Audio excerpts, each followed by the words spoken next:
La sobremesa de la charla descriptiva irreverente está aquí, sin daños a terceros. Plática entre amigos con un toque muy pero muy suyo. Ya empieza Sin Daños a Terceros, con Edel López.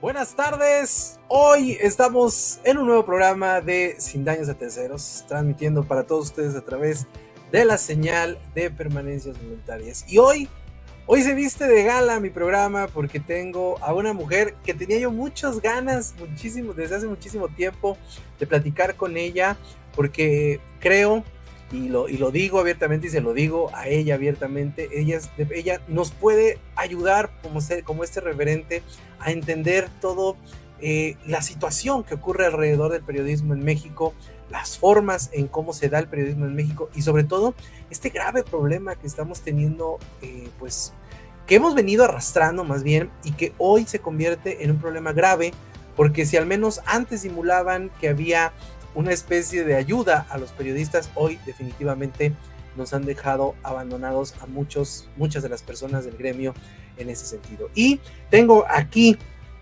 en el programa a mi querida Lourdes López. Ella es corresponsal de Grupo Imagen, tiene 9 años trabajando para Grupo Imagen y 25 años de trayectorias, entonces tenemos bastante que platicar en esta hora de Sin Daños a Terceros con mi queridísima Lourdes López. Lourdes, ¿cómo estás? Bienvenida a Sin Daños a Terceros. Muy bien, muchísimas gracias, Edel, por invitarme.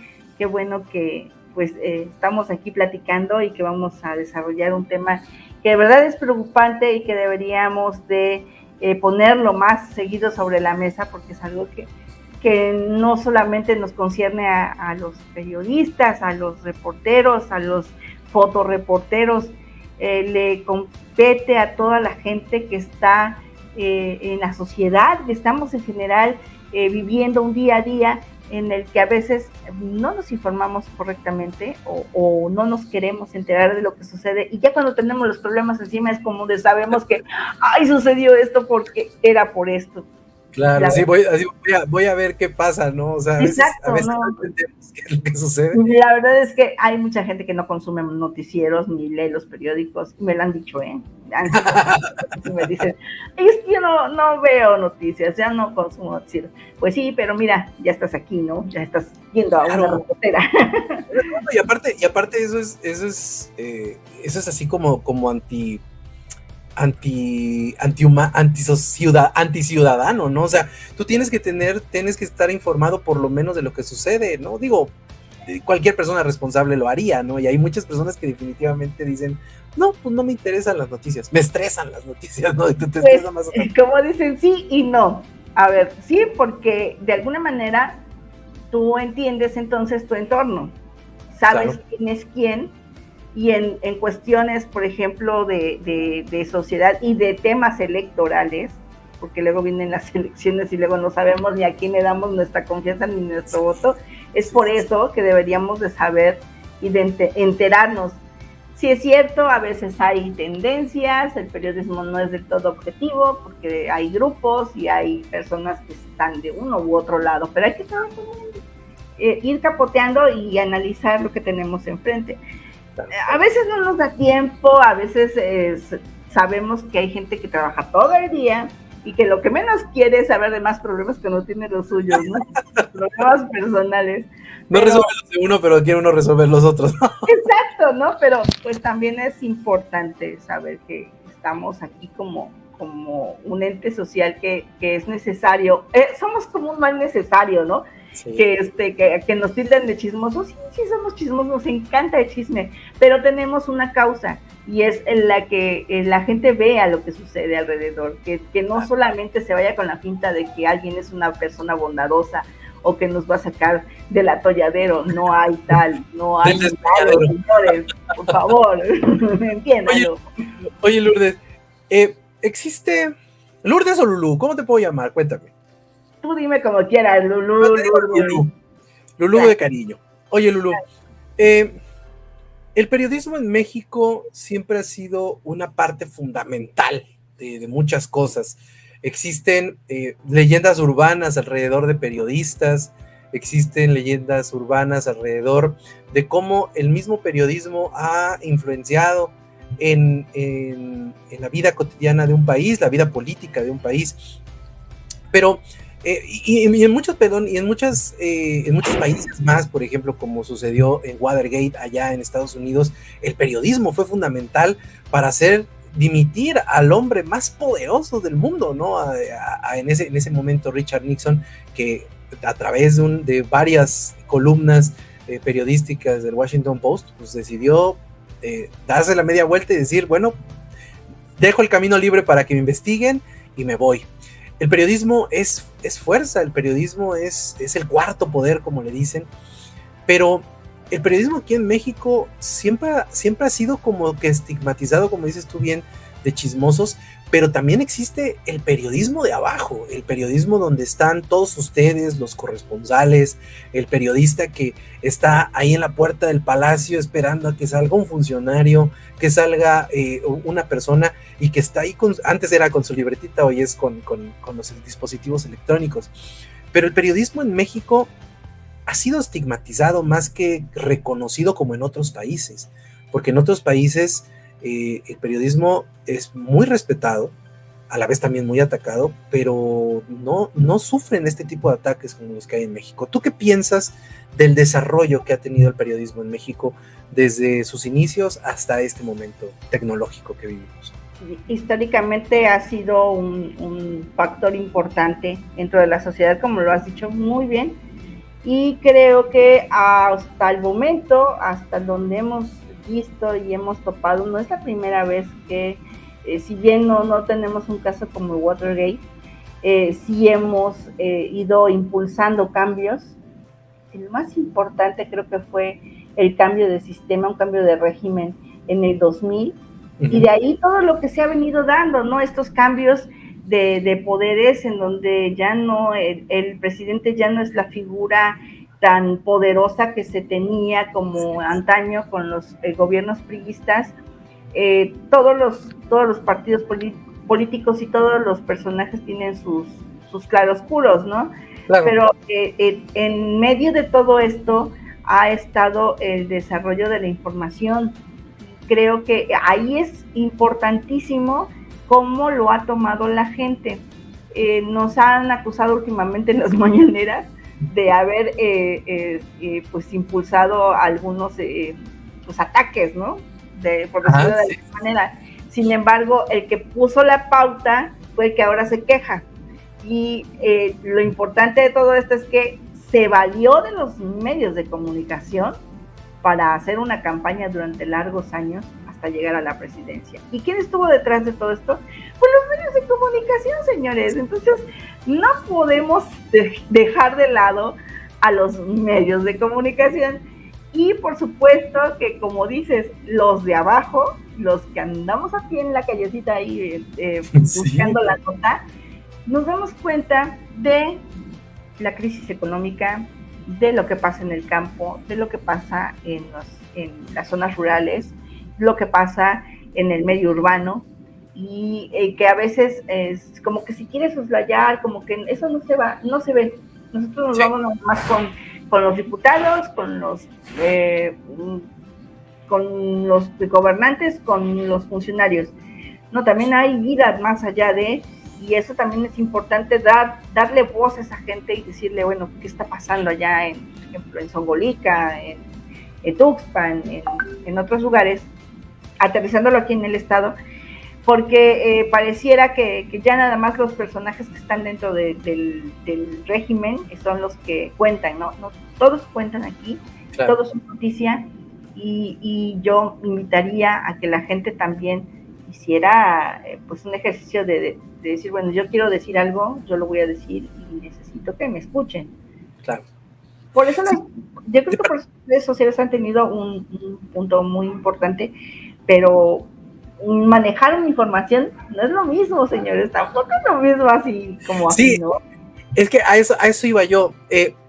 Las redes sociales se han convertido en un factor fundamental. Yo recuerdo muy bien, y no sé si tú te acuerdes, cómo pasó esta situación de esta evolución, entre comillas. Yo le llamo involución, pero quiero quiero ponerlo ahorita como evolución de benditas redes sociales a malditas redes sociales, ¿no? Esa forma en cómo, como bien dices tú, el oficialismo que en este momento nos rige, ha cambiado su idea del que lo apoyaba al que lo increpa y se ha vuelto algo bien, pues, hasta estúpido, si tú lo quieres llamar así, ¿no? Esa es la palabra.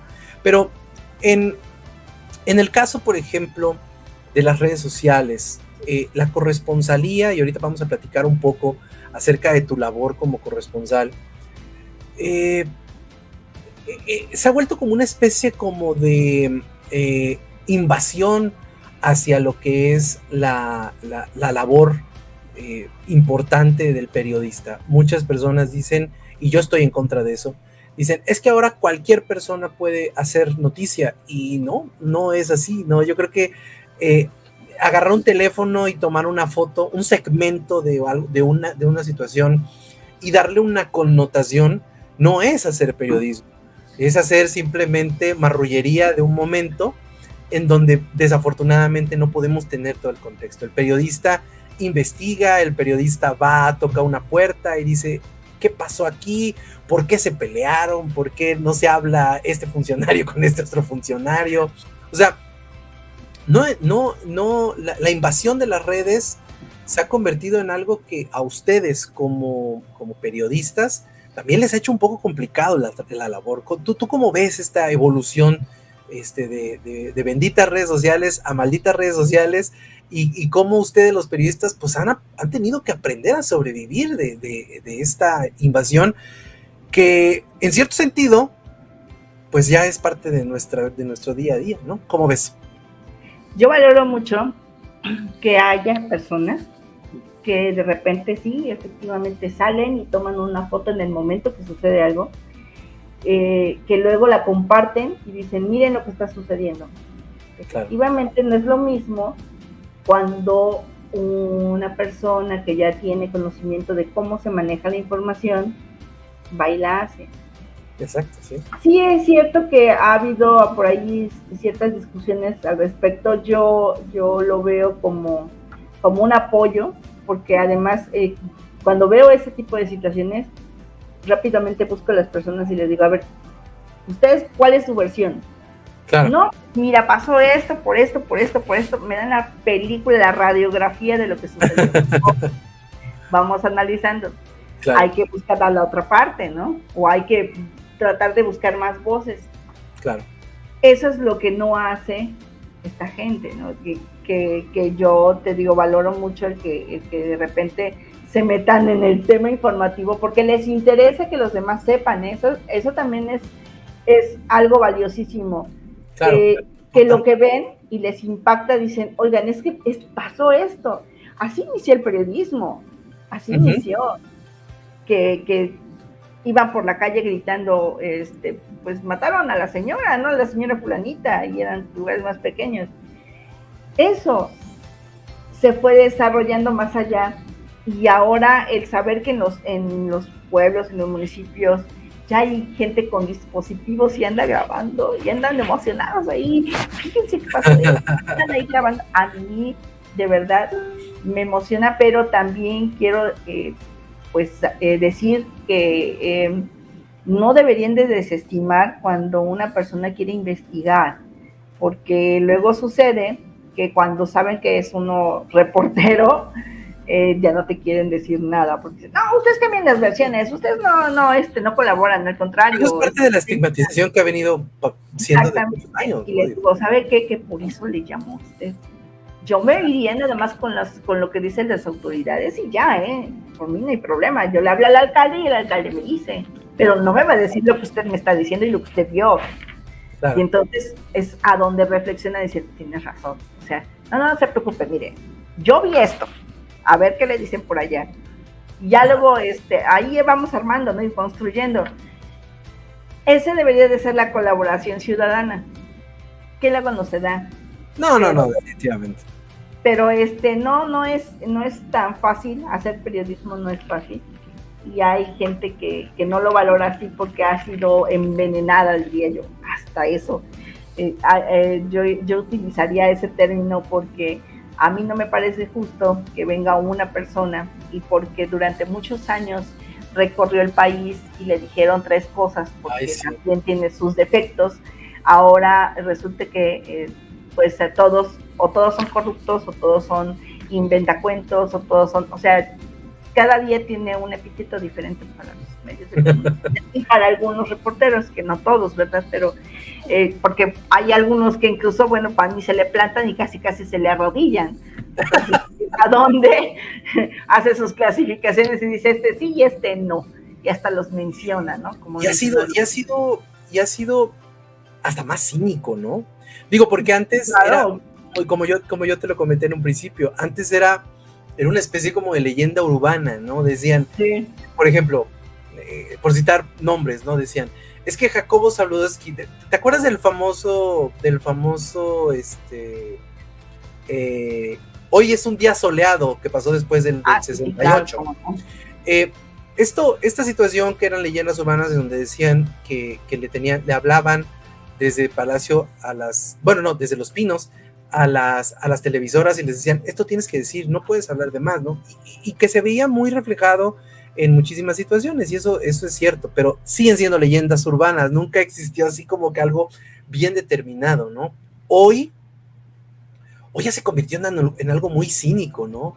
Que desde las mañaneras se ensalza a ciertos periodistas, se denosta de forma brutal a otros. Los periodistas, por ejemplo, en el caso del oficialismo que está ahorita, periodistas que estuvieron con ellos en la guardia directa, como Carmen Aristegui, como periodistas, el mismo Broso, que en alguna ocasión habló y dijo que él había votado por Andrés Manuel porque él creía en el proyecto de Andrés Manuel, y hoy son parias del sistema, ¿no? Es algo bien interesante, porque ya el cinismo dejó de ser una leyenda urbana a un cinismo ramplón que no nos está llevando a nada, ¿no? O sea, al contrario, sigue existiendo esta división entre el mismo gremio y, exacto, y se sigue alimentando la idea de que el periodista es una persona mentira, ¿no? Eso es algo muy...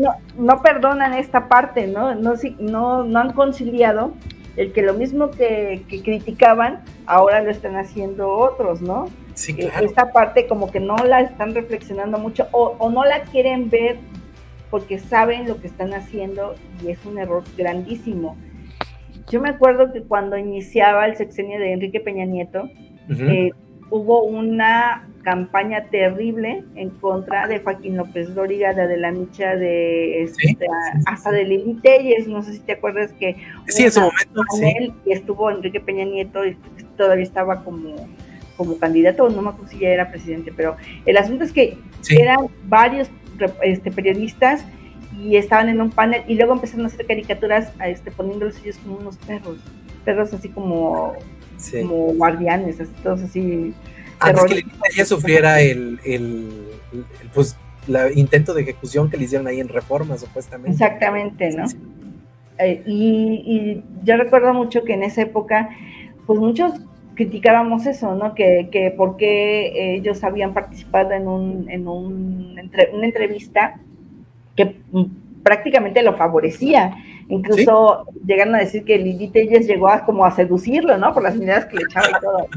Pero también el asunto es que era el presidente y era el inicio de su sexenio, que después yo vi que varios de ellos pues, criticaron muchas cosas.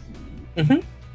Lo mismo está sucediendo ahora, nada más que con los personajes que antes los criticaban a ellos, que les decían perros, que les decían muchísimas cosas, y ahora yo veo, por ejemplo, un monero como Rapé, como Hernández. Sí, monero Rapé, qué bruto.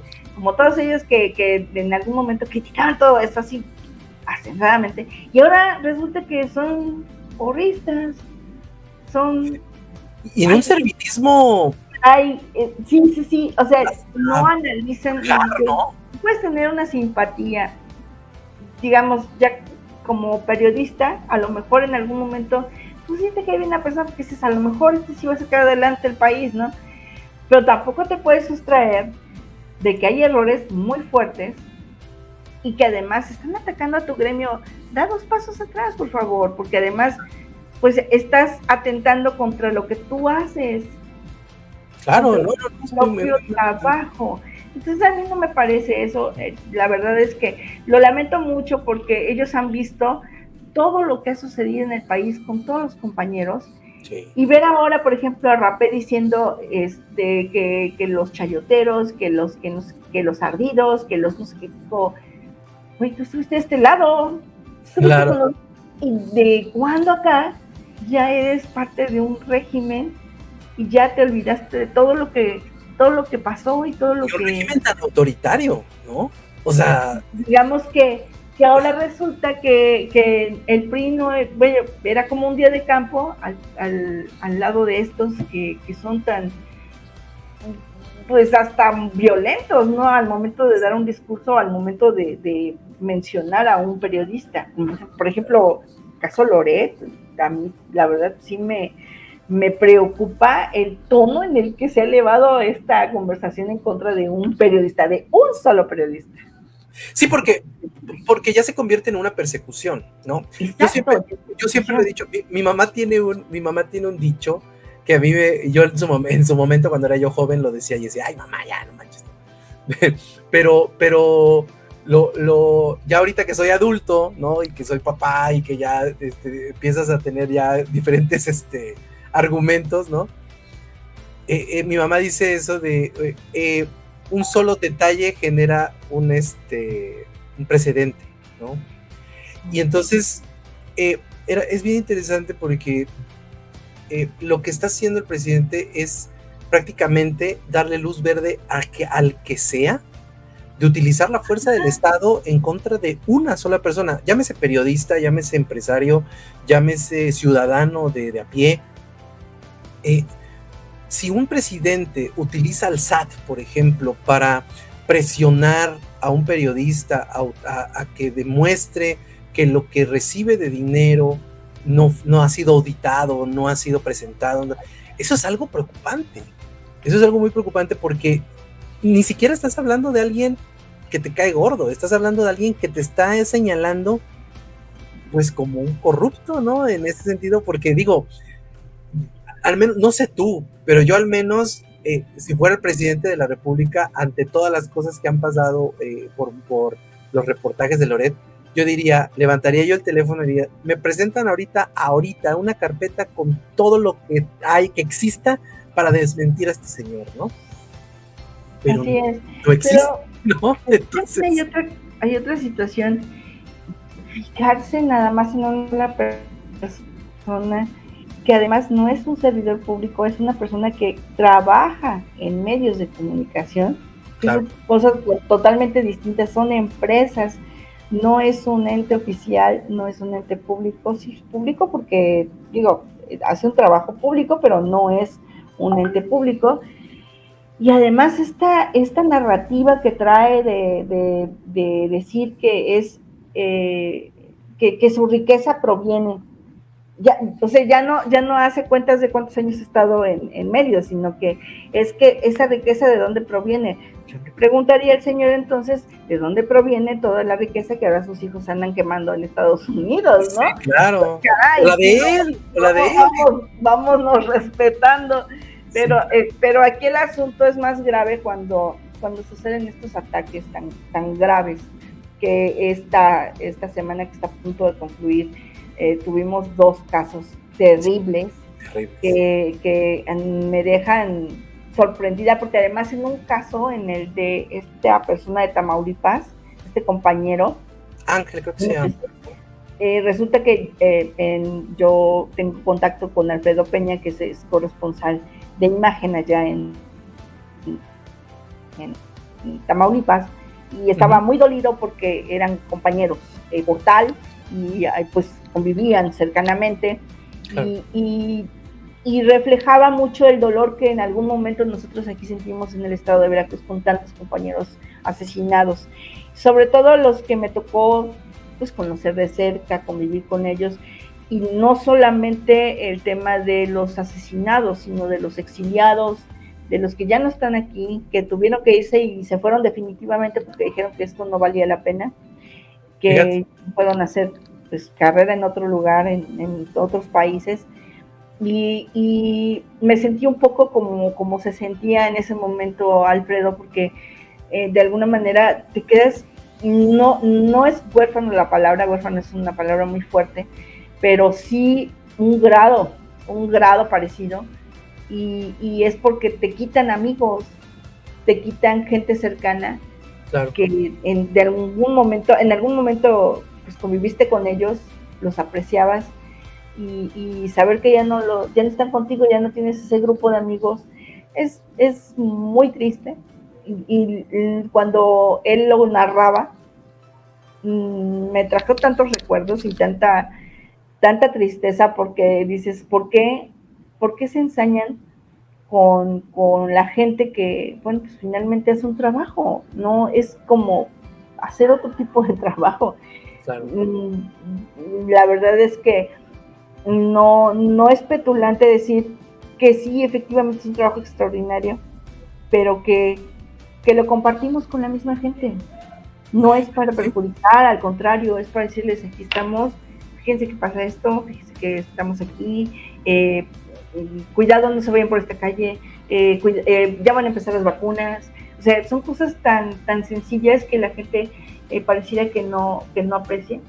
Bueno, una parte de la población que está todos los días escuchando que el periodismo es corrupto, que el periodista es chayotero, que el periodista... Se lo siembran, ¿no? Se lo siembran, y, sí, claro. y hacen un discurso que no termina por, digamos que, eso de las celebraciones del 7 de junio y decir felicidades por la libertad de expresión. No, señor, la verdad no lo celebro. Yo no veo que haya libertad de expresión totalmente cuando ya están atacando de esa manera y que la gente está repitiendo ese esquema también.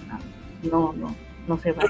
Sí, porque por ejemplo, yo hace rato te decía, ¿no?, que ahorita platicaríamos la labor del corresponsal, ¿no? Tú eres corresponsal de Grupo Imagen, yo te he escuchado muchas veces con el queridísimo Pascal, que es una persona que yo admiro y respeto demasiado, y la verdad, es bien chido, y te lo digo abiertamente, y te lo digo al aire, y te lo puedo decir también en otra plaza. Es bien chido escuchar a alguien trabajar, alguien que conoces, al menos en redes, y que has tenido pláticas con esa persona, y que has compartido ideas. Es bien chido escucharlo trabajar, ¿no? Es bien padre escucharlo en un programa, pues que tú oyes todos los días, que tú ves todos los días, y que desmenuza la noticia.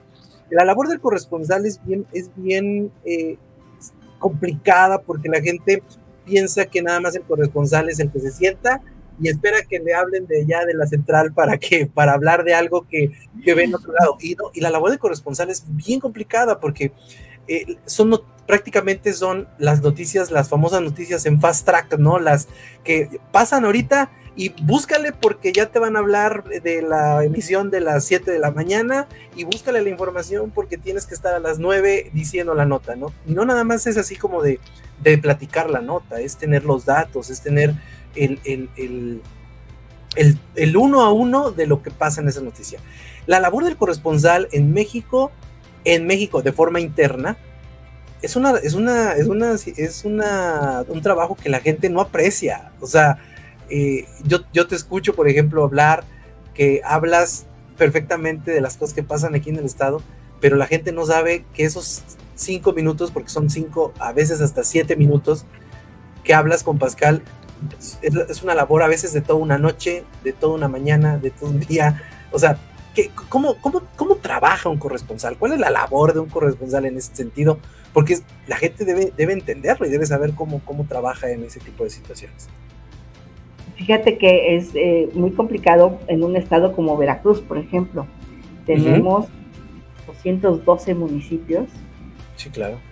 Y está dividido en 3 regiones muy distintas, y de repente hay cosas tan extraordinarias que es necesario ir hasta donde está sucediendo, pero como pues las distancias son muy grandes, luego tenemos que valernos de los compañeros que están trabajando por allá, por esa zona.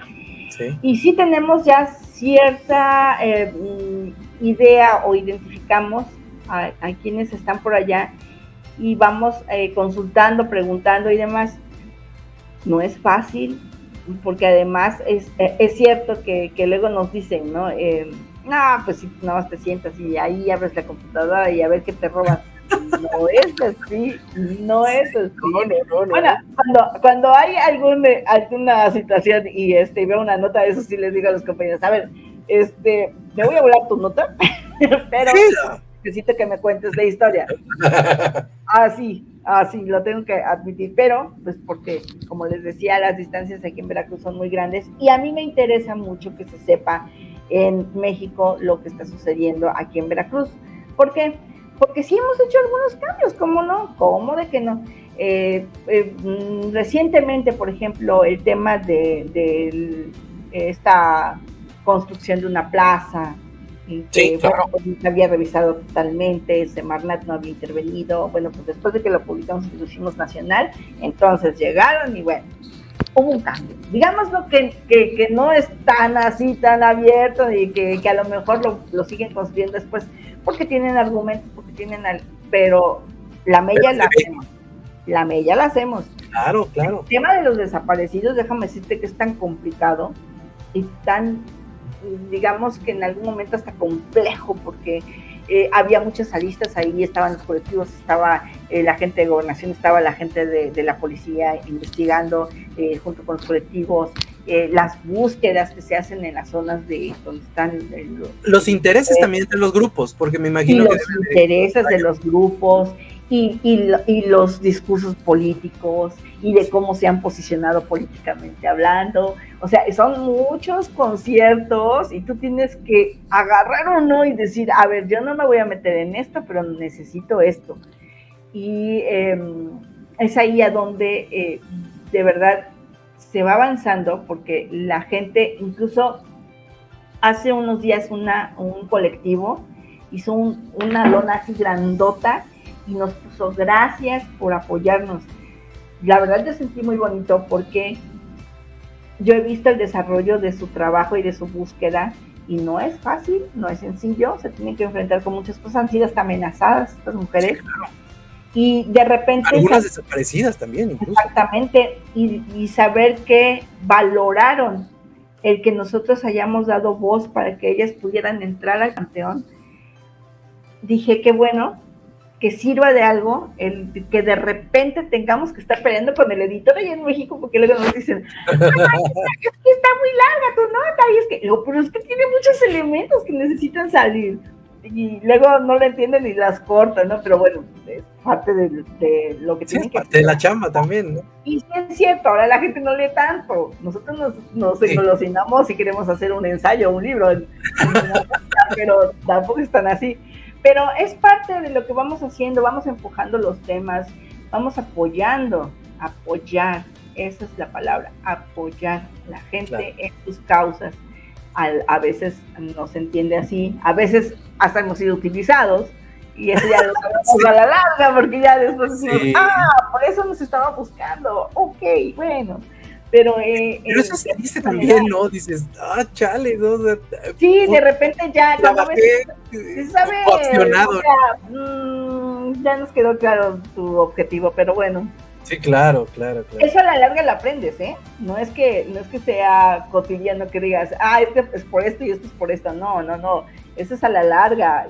Y yo luego veo a mis compañeritos, a los que van llegando, a las nuevas generaciones, y los veo y digo, ok, yo no los voy a sacar de ese error, ellos solitos se van dando cuenta, y si es cierto, se van dando cuenta de cómo van manejando o manipulando algunas personas. Como más que la iguana, ¿no? Sí, los personajes, ¿no? Y a pesar de que Veracruz es tan grande, hay personajes que conocemos muy bien y los tenemos bien checados. Sí, exactamente. Ya sé por dónde vas. Pero volviendo al tema del ser corresponsal, es parte de eso, es jugar con el tema de comunicarnos más, comunicarnos con la gente, comunicarnos con los compañeros que están en las regiones, y no es una labor fácil, no es una labor sencilla. De repente hay que ir a hacer relaciones humanas allá en las zonas y decir, aquí estoy, yo soy, y fíjate que yo hago esto.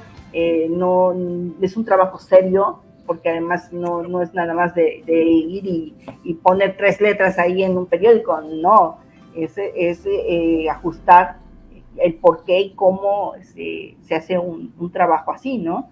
Claro. Entonces es muy bonito, a lo mejor es mucho trabajo, pero es lo que nos apasiona hacer. Sí, porque en México, insisto, bueno, y ya lo hemos platicado ahorita, que somos parte, los que estamos detrás de un micrófono, somos parte de un gremio que ha sido muy golpeado, ¿no? Esa es la realidad.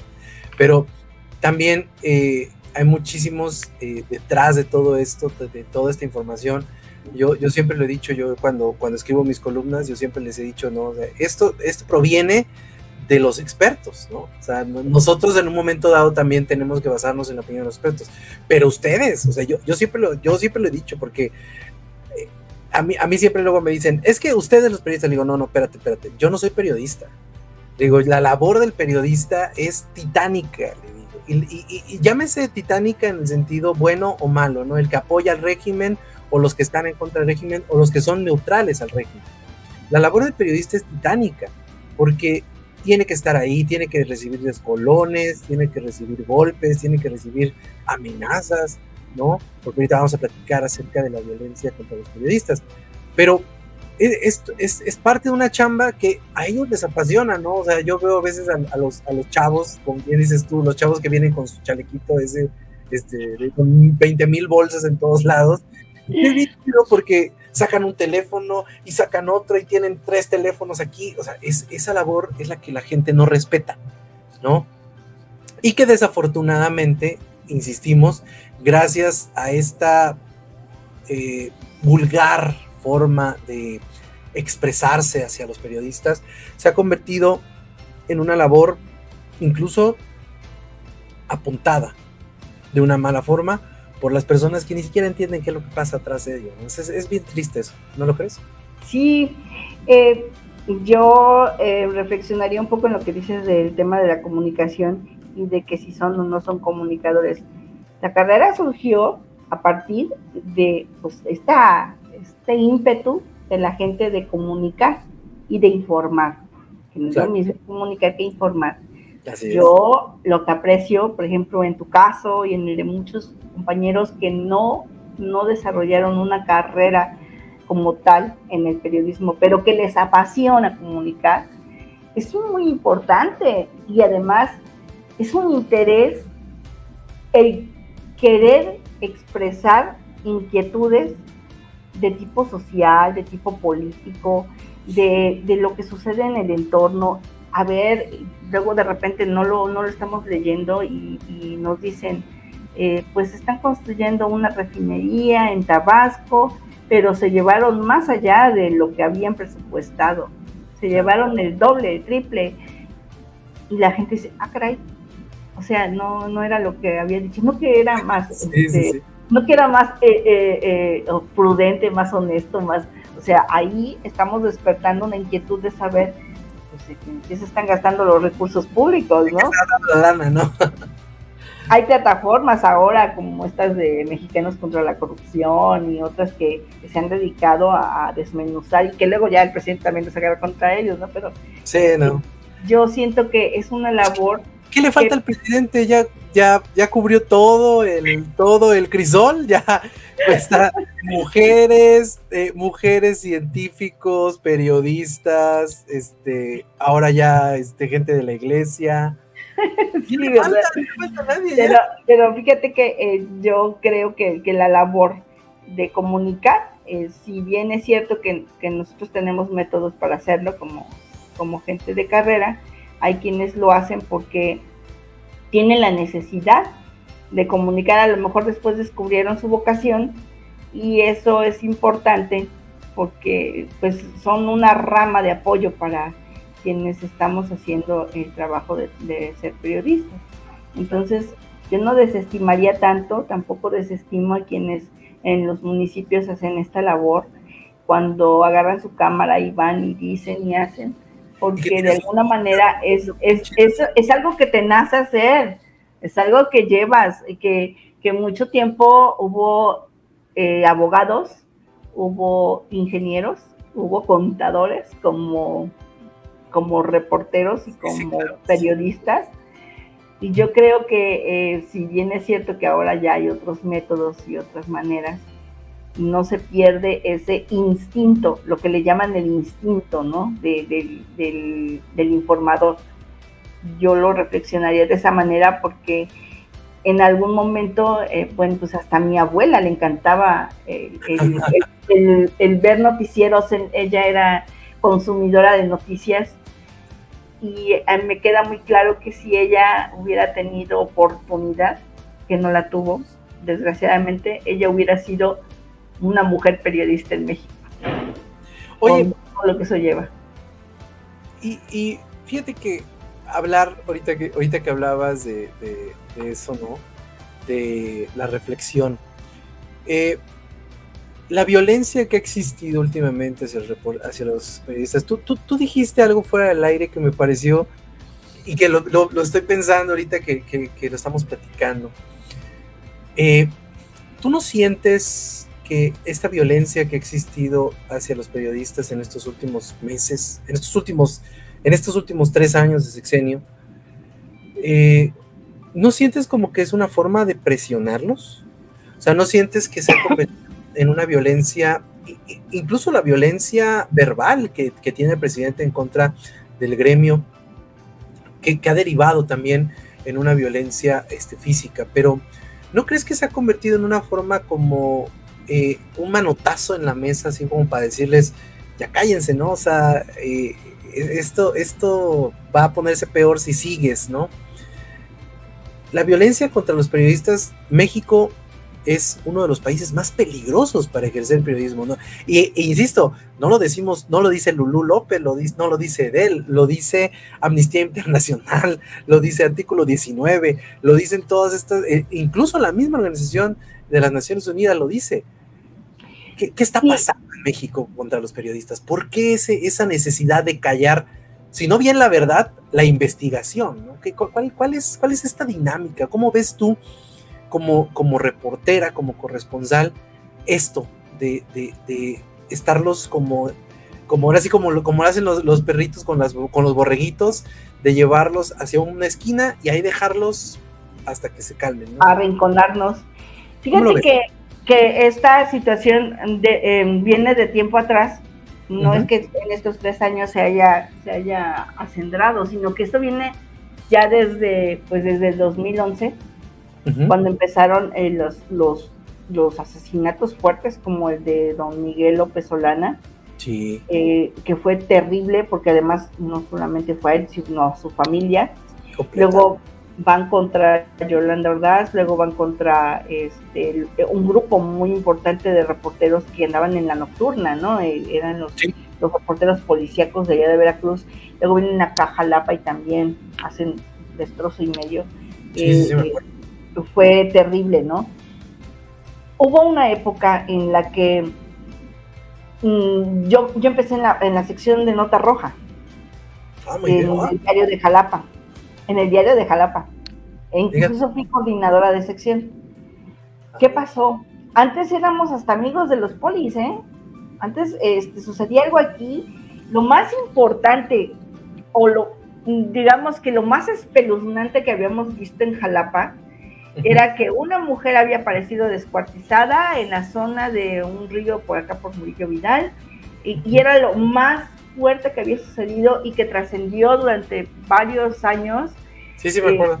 Que fue un asunto tan impactante, que eso era lo más terrible que había sucedido en Jalapa. ¿Qué pasa cuando empiezan a entrar las bandas del crimen organizado? Que fue cuando se cerró la frontera con Estados Unidos y aquí se convirtió en un mercado para la droga. Pues que entonces algunos gobiernos acordaron con las bandas y bueno, pues repártanse el territorio, ¿no? Sí, sino que eso fue lo que se observó durante mucho tiempo, que era el cobro de piso, el que secuestraban, extorsionaban, hacían muchas cosas, y entonces eso se fue... no existe el cobro de piso.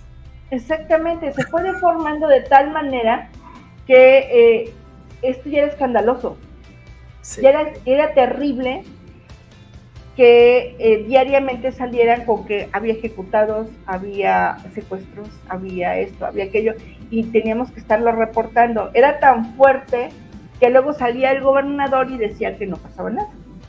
Y luego resulta que venían las notas internacionales, por ejemplo, Estados Unidos empezó a emitir notas diciendo que México era peligroso para venir a turistear, y entonces se convertía en algo terrible porque entonces el sector privado, las empresas turísticas, los empresarios empezaban a decir, bueno, ¿qué es lo que está pasando?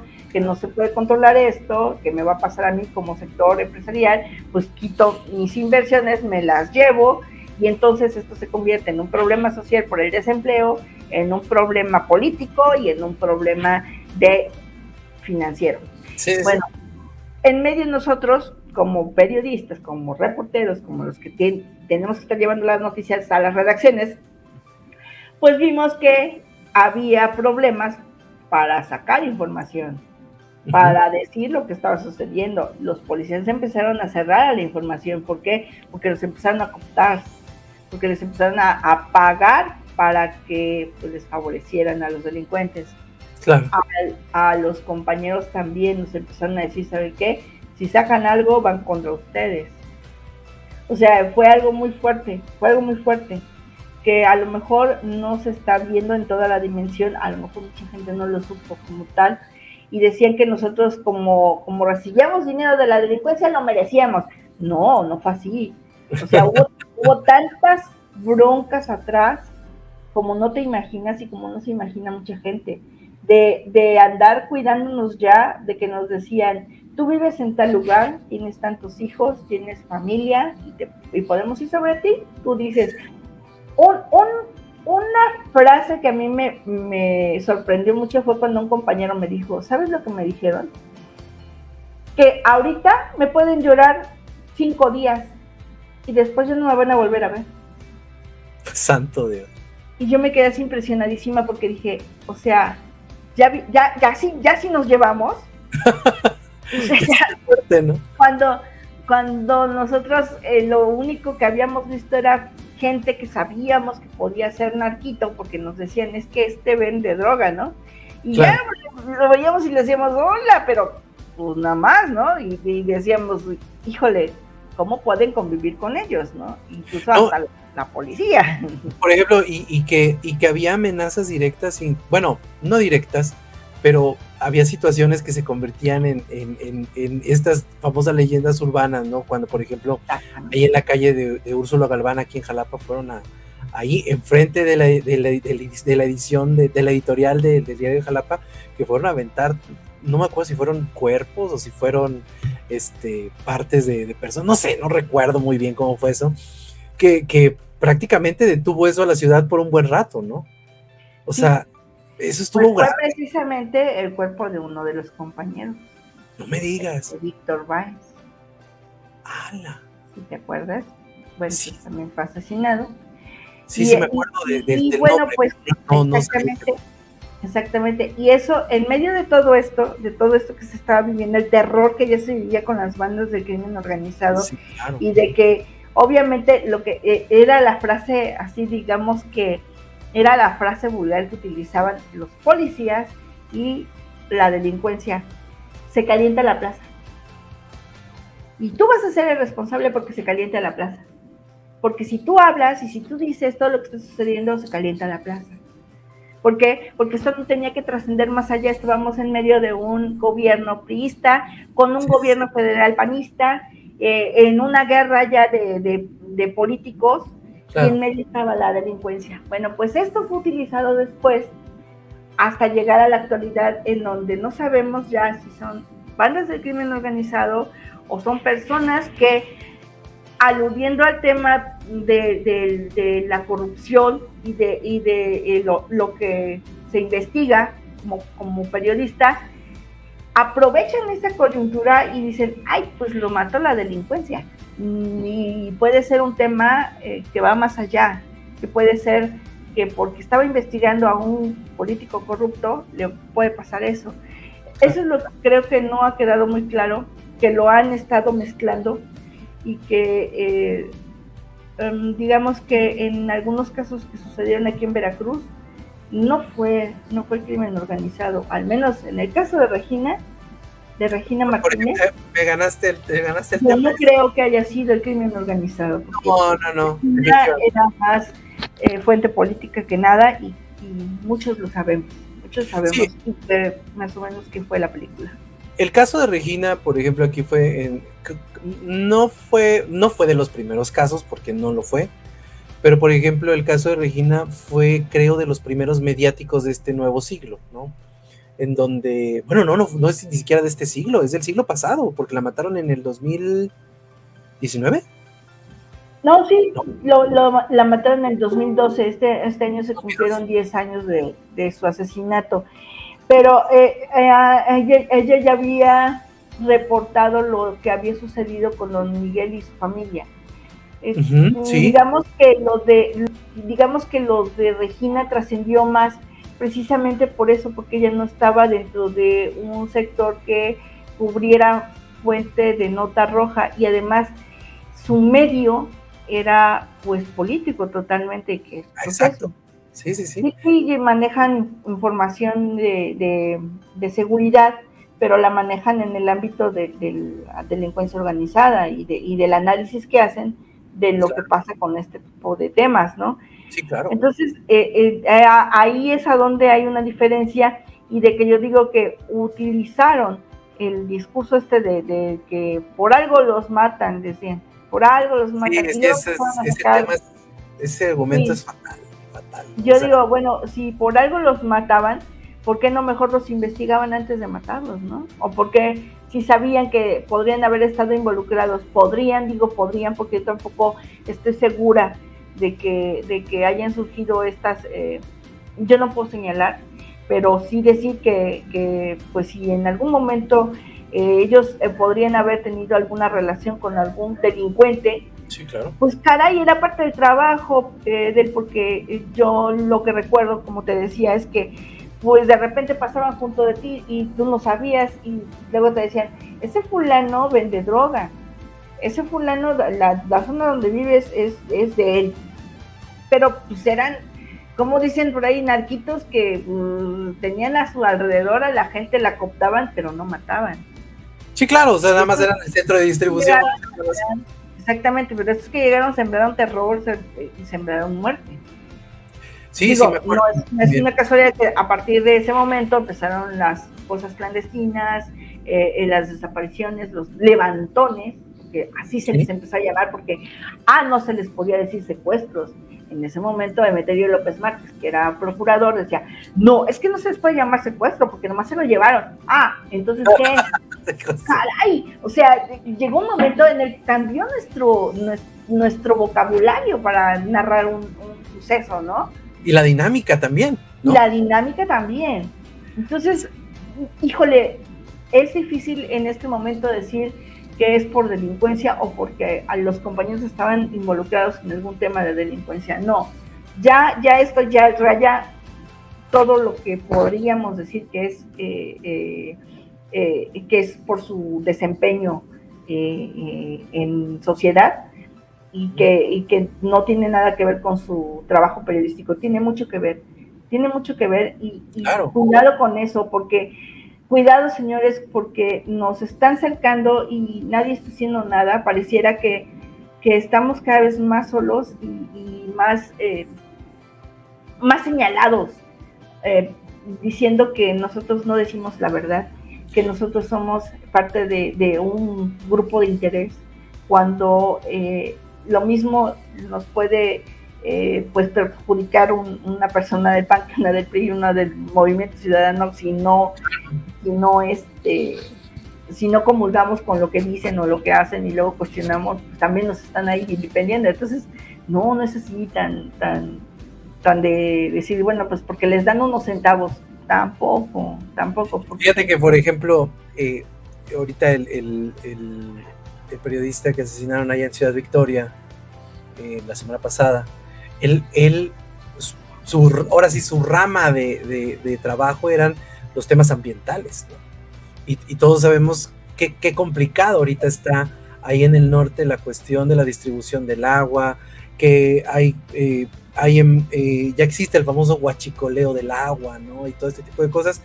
Yo no he leído ningún artículo de él, pero pues vaya, te puedes imaginar la razón por la cual lo estaban presionando, ¿no? Incluso decenas de activistas en cuestiones ambientales, en cuestiones sociales, los han asesinado precisamente por apuntar, por investigar, por muchísimas cosas que en un momento dado, como tú lo dices, es parte de la comunicación, es parte de abrir ese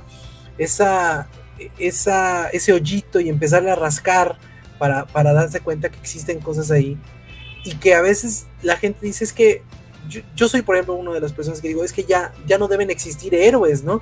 Pero a veces en este sentido dices, debes apuntarlo, ¿no? O sea, por ejemplo, estas personas de Animal Político que hicieron la investigación de la estafa maestra, en donde se destapó uno de las fraudes más grandes que existen en este país en cuestión de dinero, de tráfico de influencia, este tipo de cosas. Son personas que a lo mejor vieron una factura y dijeron, oigan, que está rara esta factura, y de aquí nos agarramos, ¿no? O sea, el periodista, el que diga que matan a un periodista únicamente por ser cuate de narcos o cuate de alguna persona, pues es porque definitivamente no sabe los últimos 10 años de este país, ¿no? Es terrible lo que sucede, terrible lo que pasa. Oye, Lulu, ¿cuál ha sido tu mejor experiencia como periodista? ¿Y cuál ha sido tu peor experiencia como periodista? Y como corresponsal. ¿Cuál mejor? Que digas, esto lo llevo en el corazón y esto lo llevo así como de que, siempre me gusta decirlo, ¿no? ¿Cuál ha sido tu mejor experiencia y tu peor experiencia? Mi mejor experiencia ha sido que por mi trabajo pude salir al extranjero, pude ser enviada especial en 3 ocasiones. Muy bien. Sí, muy bien, no, la verdad es que después de tanto trabajar y después de tanto, fíjate que pasó algo curioso. Un día inauguran una estación de radio ahí en OEM, que yo estaba en el diario de Jalapa, y entonces inauguran la estación de ABC. Ajá. Y de repente, bueno, pues era la novedad, llegaban todos los jefes de la redacción a hablar en la mañana, ¿no?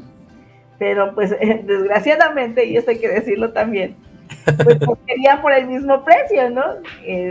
Claro. Por un lado sacar el periódico y por otro hacer el noticiero tempranero, ¿no? Y entonces, pues ya después ya no quería ir nadie. Y a mí, como me apasionaba tanto, yo le rogué al director y le decía yo, oiga, yo quiero hacer una sección, por favor, y me pusieron en la policíaca, ¿no? Bueno, ya era policíaca, ya estaba ahí. Ya era tu karma. Ya era karma, ¿no? Pero yo emocionadísima porque a mí me gusta mucho el radio, me gusta mucho el radio. Bueno, pero un día llegué y estaba ahí sentado don Eduardo Andrade, que en ese momento era parte de OEM y tenía un programa, digamos que interesante, porque él hablaba de muchos tópicos. Pero verlo agarrar una hojita, así como te estoy diciendo, una hojita, ahí anotó 3 o 4 cosas, así, y se aventó un speech. O sea, yo lo veía y no daba crédito, decía yo tengo que llegar a hacer eso. Bueno, pues el hacerlo fueron como 7 años los que estuve en radio, me encantó. Entonces yo iba sin cobrar ni un peso, pero eso me sirvió también para apoyarme, para hacer lo que ahora hago. Yo agradezco mucho el tiempo que estuve ahí porque yo aprendí mucho. Pero además, porque me dio esta satisfacción de tener amistades que después le decían a mi jefe, oiga, es que yo no quiero que mande otro corresponsal, yo quiero que mande a Lulu. Y entonces a mí me podía decir yo, qué bien, porque yo hice un buen trabajo. Qué bonito, ¿no? Claro. Qué padre. Y lo sigo conservando, y como dices tú, lo llevo en el corazón, porque además sigo viendo a estos muchachos que fueron conmigo, que además ahora son adultos, y yo fui con ellos cuando eran unos niños, y verlos que algunos ya están triunfando hasta en otros ámbitos, pues, importantísimo, ¿no? Claro. Pero ese es por un lado lo grato. Lo grato en este momento, el ser corresponsal también es muy importante, porque además hace unos meses me llevé un elogio de alguien que yo admiro mucho, y que es precisamente Pascal, y la verdad también, híjole, a mí me dio como que el impulso para decir, yo sigo aquí y sigo haciendo lo que me gusta, a pesar de todos los obstáculos. Y el obstáculo mayor que tuve, y que es lo que puede ser lo triste, fue que por hacer mi trabajo fui corrida del Estado por Javier Duarte, por haber confrontado, por haber peleado, por haber reclamado tantas cosas que sucedieron en su periodo, y que bueno, pues lo llevaron hasta prisión, ¿no? Claro. No era yo, era su conducta hacia los recursos públicos, las injusticias, los levantones, las desapariciones, el que hayan matado en su periodo a tanta gente tan querida para mí, y que otros hayan ido de aquí y que eran parte de lo que pues fueron mis afectos, pues ha sido muy fuerte, y eso es con lo que seguimos luchando diariamente. Es terrible, pero sigo viendo con mucho dolor lo que está sucediendo. Ya no quisiera que sucediera, y que yo invitaría a la gente que reflexionara más sobre la labor que hacemos como personas que comunicamos, y que estamos ahí para cuando se necesita, cuando se requiere que se sepa algo. Tenemos las plataformas, porque no es lo mismo las redes sociales. Ok, puedan verlo 20, puedan verlo 1000, pero si se maneja como se tiene que manejar a través de medios nacionales o medios estatales o un entorno amplio, creo que ahí vamos de gane, y que todos podemos ayudar de alguna manera y poner un granito de arena para que esto funcione y vaya empujando. Así es. Pues Lulú, te agradezco muchísimo que estés en este programa.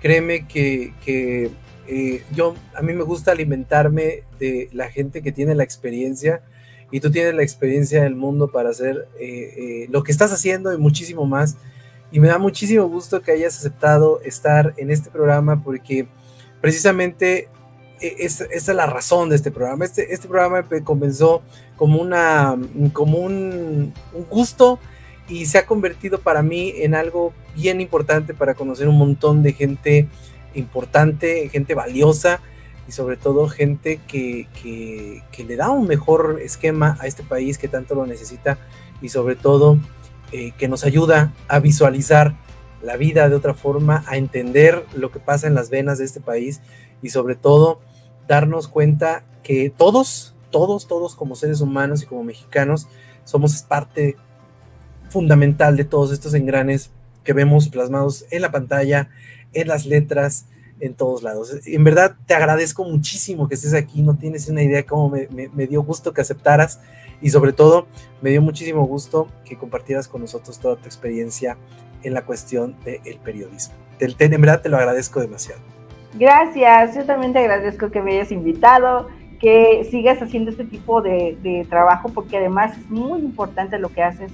No lo desestimes, no digas que no eres comunicador, tú eres comunicador y medio, porque llevar esa camiseta bien puesta de lo que es el informar y el analizar y el querer saber más, a mí me parece muy valioso, y felicidades por lo que haces, felicidades por ese esfuerzo, gracias por considerarme, y qué bueno que alguien escuche que pues aquí estamos, y que aquí seguimos en la brega. Como debe ser. Así es. Te agradezco mucho que hayas estado con nosotros aquí en Sin Daños a Terceros, mi querida Lulú, y que sea el primero de muchos claro que sí. Estar aquí platicando a través de Permanencias Voluntarias y Sin Daños a Terceros. ¿Algo más que quieras agregar, Lulú? Que me da mucho gusto que tengas este espacio, y que ojalá y que no sea la última vez, que hagamos más análisis de todo lo que sucede en el país, en el estado y aquí en Jalapa. Perfecto, pues no se diga más, que sea el primero de muchos programas. Te agradezco mucho que estés aquí. Claro que sí. Y nos vemos el día de mañana con mi querido Doug Olivares en el programa Sin Nombre, el jueves en nuestro programa de terror, el viernes en La Resumida, y también con mi querido Héctor Barragán en nuestro programa de lucha libre, y el sábado en nuestro programa de cine con mi querido Oscar Buches, ahí en Descabellados por el Cine. Y los esperamos en absolutamente todos los medios de permanencias voluntarias. Mi nombre es Ede López, nos vemos la próxima semana en un nuevo programa de Sin Daños a Terceros. Hasta la próxima.